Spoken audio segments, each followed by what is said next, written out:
Well,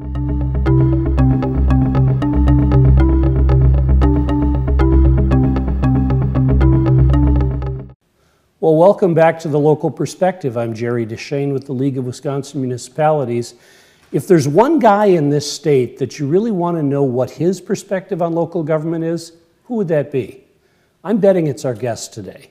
I am very honored to be joined by the governor of the state of Wisconsin, Tony Evers. Governor Evers, thank you so much for being with us. Thanks, Jerry. Thanks for your good work, too. Well, and appreciate that. Yeah. So let's talk a little bit about it. You're former superintendent of public instruction. Mm-hmm. You're at about that, that famous 100 days in your administration. Right. Well, let's start with the basics. What made you want to go from education, which in many ways was your life, Sure. to being governor? What was the driver? Well, the driver was, and I think most people agree with me, that what's best for our kids is best for our state. We have to have an educated workforce in order to, have our young people be educated appropriately so that we have good workforce going forward, to have good citizens that get out and vote and do things locally to make sure that our communities thrive. So I always believed that was the case, and I felt, frankly, that we were moving backwards on that pledge, and so I felt that it was important to run for governor, and certainly glad I won. But the important thing is that we come together as a state, make sure that the services that people want, and that the league is certainly a good example of that, making sure that the services that we need to have for our people in the state are delivered well and funded appropriately. Okay, and I should say, Governor, it has been, I did the math this morning, it's been 38 years since I've, as a reporter, interviewed a governor. So go easy on me if you would. Right. Ditto. Well, and as it turns out, that was Lee Dreyfus, who was the chancellor of the UW-Stevens Point. Sure. So apparently I only interview education governors. Yeah, and well, on top of it, little known fact, Tommy Thompson actually appointed Lee Dreyfus to serve as state superintendent for a period of time when Bert Grover left that position a little early. So Governor Dreyfus not only was chancellor at the UW-Stevens Point, he was also governor, obviously, and also for a short period of time state superintendent. Little known fact for you. Write that one down too. Yeah, there you go. So we're at that, that sort of magical, mythical 100 days point, give or take. When you walked in the door to the governor's offices, what's been the most challenging part of this first 3 months? Well, certainly not surprisingly, but certainly the rhetoric that goes along with developing a budget and getting a budget through the legislature, all that. The rhetoric, it wasn't a surprise, but I don't think the rhetoric on both sides, I'll say this, is particularly helpful. I call it huffing and puffing. I know that's an old term, but at the end of the day, that kind of rhetoric doesn't, people in Wisconsin don't want it, and frankly, it doesn't accomplish anything. So that, as I said, it wasn't a surprise, but the level of it is not where I would want it. I'm curious, Governor, have you chatted with your predecessors to kind of get their perspective, or other governors, and what was their take on things? Well, I have talked to some, previous governors, and basically they talked about what I feel strongly about is that the issues that I ran on and won on, you have to continue to advocate for that. There are people will question their judgment about how they voted. So to me, it was quite clear what this last election was about, and so we'll basically stay the course and don't be distracted by the rhetoric. Okay, and we'll get into the budget in just a few minutes, but before I go there has to have been something when you walked in that you were very pleasantly surprised by. Well, first of all, I continue to be not surprised but gratified by the kind of the response people have to what we're advocating for. There's wide support for making sure that and I know you want to get into the budget later, but those things, whether education, making sure that our roads are good, all those things that people they continue to advocate for that. When we do listening sessions across the state, that is very gratifying, but also not surprising. I mean, this is a state that expects good services and has some deficits and deficiencies in those areas, and they want things done. And so I think the can-do attitude that I hear outside of the bubble of Madison is very rewarding. All right, great. Well, and we've kind of danced all around it, so let's talk about the budget. You've introduced your biennial budget proposal, and my mayors and village presidents would not let me go any further without thanking you. By every measure you can imagine, this is a very good budget proposal for local governments. You talk about restoring the 2% floor for property tax levies, a 2% increase in shared revenue, which we have not seen in many years, sustainable transportation funding, fee relief, dark store, repeals of local labor restrictions, eminent domain. I had to make a list because I didn't want to forget one. So first of all, on behalf of local government in Wisconsin, thank you. Well, and Jerry, I appreciate that, but actually to get to that point around those various issues that you talked about, I think we need to just take a step back and why I and our administration came to that point to advocate so strongly about it, is that I think the people of Wisconsin know, and I know as I was a local superintendent and principal and a teacher, and so I know local government from the education world, but I also know local government is where all the hard, whether it's municipalities or counties, that's where the hard work happens. That's where, I don't want to say the rubber meets the road, but that's where the rubber meets the road. For the most part, most of the hard work, whether it's around education, plowing streets, making sure that local parks are in good shape, or making sure that we have citizens that are well in their areas around mental health issues and so on. That always has flowed to and the expectations were about local government. So we needed to establish a new relationship there that I think had been kind of left floundering for several years. And once we come to that conclusion, and it should be no surprise to anybody that conclusion is the right one, is then okay, yes, then we have to provide some flexibilities and frankly provide more resources and value those services. And I guess I just hadn't done the math in my head, but there was an item in today's paper, the Fiscal Bureau, the Legislative Fiscal Bureau, did an analysis that said if we simply go on with current law, property taxes will actually increase more than if we adopt your budget proposal.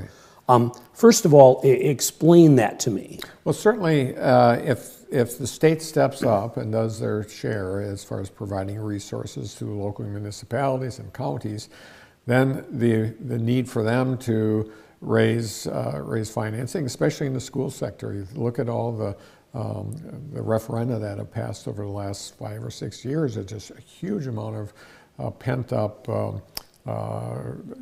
need for resources, and that all goes on the local taxpayers. If the state steps up, does their job, and prioritizes things right, we feel that property taxes will become less of an issue than more of an issue. And the state of Wisconsin historically, and especially at the municipal level, there's just an over-reliance on property taxes as it compared to other states. And you especially see that in the urban areas, but even in rural areas too. And that's just not fair. As I cycle back to what I said before, it's important that people realize that the hard work is done locally and at the county level. And if we accept that as fact, then we have to have a new compact with local governments to make sure that they're in good shape. Excellent. And in your response, you touched on about 6 things I want to talk about. Okay. But let's start with sort of the negotiating, the practical, gritty side of this. I've been around long enough that I've seen virtually every partisan makeup of the legislature and the governor, and you use the term huffing and puffing, and I think there's more huffing and puffing these days than I've seen in a while. But how do you at the end of the day, we need a budget. Right. How do you see this all unfolding? Well, that's one of the reasons we're doing listening sessions across the state. Again, we did it before and to gather input to see what our budget is going to look like. And now we're doing it, we're taking out to people in Wisconsin. We've been to Stevens Point, we're going to other places across the state, saying, okay, this is what our budget looks like. Please respond to it, see what you think. Are there tweaks that should happen? I believe that this is the people's budget. I know that kind of makes people ornery on the other side, but the fact of the matter is this is what people have asked us. This is what polls have shown us. This is what we hear. And so I understand that there is the perception that we're like this, but at the end of the day, if we have an active citizenry, we can make some significant changes. Of course, we're going to need to find common ground on certain issues, but I believe at the end of the day, if people are engaged in this budget process, not just going to our listening sessions or going to the Joint Finance Committee, but really reaching out to their local legislators on a regular basis during this process, we can really accomplish some good things for the state. And that leads right into a question of, we're speaking, our primary audience is typically city and village officials, elected officials, appointed officials. How can they be helpful? Well, they can be helpful by reaching out to their local legislators. I'll use this as a small example. One of the most active and efficient lobbyists for their cause are the local public librarians. Oh Lord, yes. Yeah, right. and in both ways, at the local level and the state level. But those folks know how to do it. They deal with issues at the local level, and they deal with their local state representatives, the people that represent them in the Capitol. That's how sausage is made, and I certainly hope that municipal officials will make sure. Most municipal officials are represented by folks on the Republican side, and they need to make sure that they reach out to their local officials and make the case for local government to get the resources they need and to establish a better working relationship between state and local government. I've been with the league just 5 years now, but consistently I've said a similar thing to local officials. I mean, you're the 900-pound gorilla. Right. I've been a lobbyist in the state capitol for perhaps too long. The people they really want to hear from are the mayor, the school superintendent, the local council members. Right, absolutely, and that's critical. And I know we've always said that, but I think it's a bit of a new day here. We had an election in November.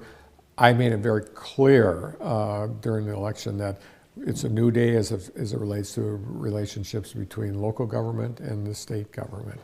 I won that election, and I will continue to advocate for it for local governments here. But we also have to have the local folks step up and reach out to their colleagues that are state legislators and say, hey, this is what we need.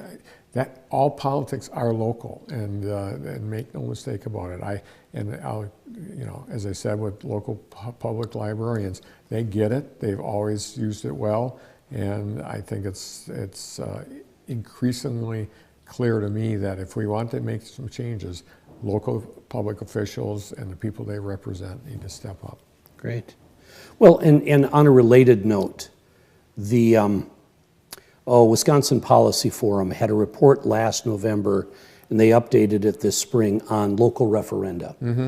I think the statistic was in 2018, 90% or more than 90% of local referenda, and these were almost all school referenda, and that's for $2 billion. Right. All passed. Right. And then this last spring election, it was something like 75% of all of those referenda to raise taxes, to put the coarsest possible term on it. Right. What does that say to you as governor? That says to me that we're not doing the job right here in the Capitol. This has been my mantra right from day one. We have to understand that when people vote for a referendum, and you're right, last November it was 90% of the referendum passed. When the people locally are saying, we need more resources, and if you're not going to do your job, state, we're going to do it here. And that's exactly what's happened. It's been this, relatively speaking, a hidden tax, in that that the people of Wisconsin are saying, hey, education is a state responsibility. Hey, by the way, making sure that we can fix the potholes locally, that the state has to play a role in that. That's just not a local issue. And so if we have expectations for services locally, we have to be a good partner. So I think the people have spoken on this issue, and I think we're going to succeed. Great. We've talked through this interview, and it's kept coming up, the local perspective. But I want to ask you straight up, what's your local perspective? How do city and village governments fit into the landscape? Well, they're the heart and soul of what's going on. I was born and raised in a small town, Wisconsin, Plymouth, and or outside of Plymouth, frankly. And I saw how the police services are making sure that the volunteer fire department had the good resources they needed. And so I grew up with that. And then as I worked in school districts across the state, whether it be Oakville or Toma or in other areas, large areas such as Oshkosh and in the Madison area, I saw how important those services were, how important that people that lived locally, how they interact with those local officials, and it's kind of where democracy happens. And so for me as governor of the state of Wisconsin, I think whatever we can do to advance democracy, that's our ultimate goal. And putting handcuffs on municipalities is not one of those things. When we interfere with areas where the municipalities have better access to information, better access to what the local vibe is on certain issues, and then the state says, oh, by the way, we don't care of what you say as a local official, I'd say that's a mistake. And so making sure that we kind of reverse the trend of taking away local control. Of course, the state and local governments have to make sure that they're on the same page on a whole number of issues, whether it's water quality or making sure we have a good education system. But it is a partnership. It's not a one-way street. And if we can detour on that subject, something you mentioned about the need for us to work together, and you mentioned water quality. You toured several flooded areas in Wisconsin a few weeks ago, and you talked about the need to sort of take the long view. Yeah. And that you wanted to sit down with local governments, regional organizations, and sort of think about the long view. What do you see? What do we need to do more of that we're not doing? Yeah, that's a great example. The whole issue of flooding control. Municipality may have some very great difficulties, especially in this day and age where we have 100-year floods every year. But we need a new term for that. Yeah, no kidding. But so those municipalities absolutely need a way to protect their folks locally and making sure that property damage is minimized and all that. And that includes all sorts of infrastructure changes. But if we don't look at, for example, a watershed, which includes many municipalities, look at that problem as a whole, then we're making a mistake because water goes downhill, and if you solve a problem here and you just create another one down there, first of all, that doesn't work. So I think allowing municipalities to have the ability to think more regionally, I think that's a good idea. And flood control is one of those. But I think transportation also is a significant issue where municipalities may be able to find better ways to do things collectively. And I know municipalities are, I've heard that comment from municipal officials going forward. So I think we shouldn't kind of back off of the issue of local control, but allowing municipalities to think regionally, have a 30,000-foot view. What impacts their municipality impacts somebody next door. I know they're always competing in all sorts of ways, and they should. I think that helps services get to a better place, but there are ways that they can collaborate. We should encourage that. Recently, Wisconsin Policy Forum came out with a report they call Dollars and Cents. And in the name, full disclosure, the league helped support that report financially. But what it said in essence is that Wisconsin relies too heavily on the property tax. Right. It is in many ways, other than shared revenue, the primary way we pay for local government. That's not how they do it in Minnesota, Illinois, Michigan, Iowa, Indiana, Ohio. But you talked about competition between local governments. That is a large part of what feeds it. Right. Is if I don't get the big box in my town, right, I don't get the property tax revenue. Without asking you to make commitments to a proposal you haven't even seen yet, we want to have a conversation about balancing the funding mix of local governments. Right. What advice do you have for us? What cautions do you have? What are some of your preliminary impressions? Yeah, and I heard that during the campaign a lot, especially in our urban areas, but even other areas of the state, and that the reliance on property tax causes that insulation or contraction of we're worried about X instead of the region, and frankly, there's limited sources of revenue. Sales tax, income tax, and other kind of statewide taxes. But the bottom line is the property taxes are part of the problem in how local governments can do their work. And as I said before, they do almost all the hard work in the state that impacts people in the state. I think finding ways to find revenue enhancement at the state level. I'm not committing to anything, but I think we have to look at that. I know. I've been around a long time. We thought about doing that for forever, and the time is now. It's a good time when we have divided government to have good discussions about divisive issues, and I think this is a good time to take a look at that. Well, now that was an interesting statement. We have divided government, and that's a good time to talk about divisive issues. Yeah. Can you kind of elaborate? Oh, sure, because. As I said before, there's a lot of huffing and puffing, but at the end of the day, there is going to be some good thinking about various issues when there is divided government. And people are going to have to realize that in order to get something for them or for their constituents, they're going to have to make sure that there's common ground. And usually common ground is the best place to be. And so it's not that I think fighting with each other is a particularly productive thing.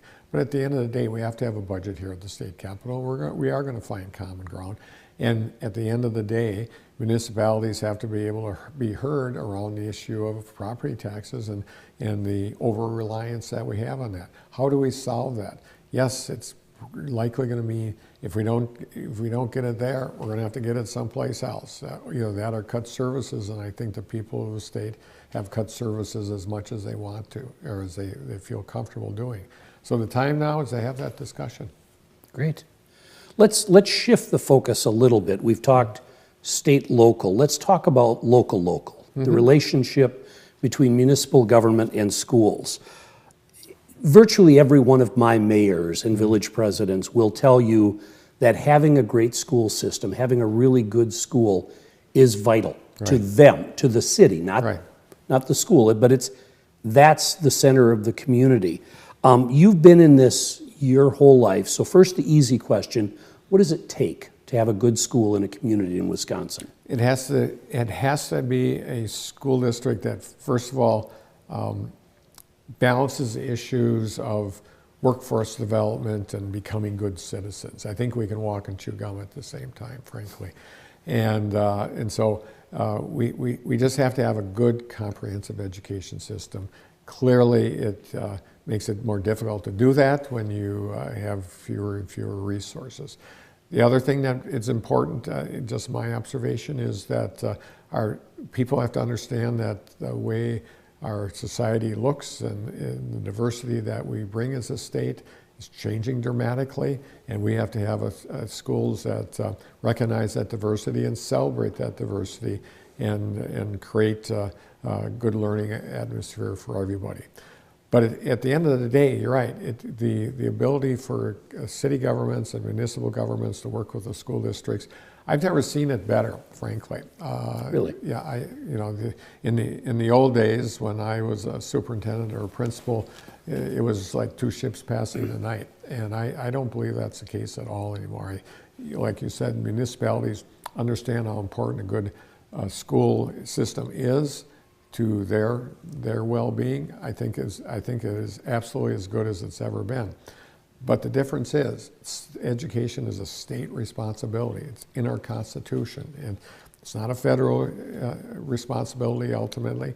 It's a state responsibility, and we believe that having that good partnership between the state and local school districts is critical, and that includes funding those schools appropriately. Sure. What advice would you offer for a mayor that said, you talked about ships passing in the night, that he still feels or she still feels that that's the way it is in their community? Yeah. How do you, as an education professional and as a governor, what advice do you offer to that mayor? How do you break that wall? Yeah, that's a great question, because many times school people look at a situation like that and say it's that mayor's fault or it's that city's fault. And so there has to be some give and take on both sides.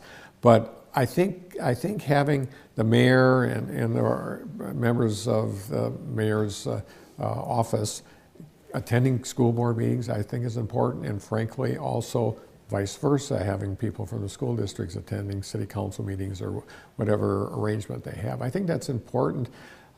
Actually, some school districts and municipalities have their offices together now and share back office costs and so on. The more we can do that, I understand that there's a pretty bright line between the school districts and the municipalities as far as governance and things like that, where the money comes from. But the more they can work together, the better. And having that representation going both ways, attending those meetings, having ongoing conversations. When I was in Verona as a superintendent, I was in constant conversation with the city mayor when I was there. That has to happen across the state, and I think it is happening. But you're right, for those municipal leaders, I think it's not happening good enough.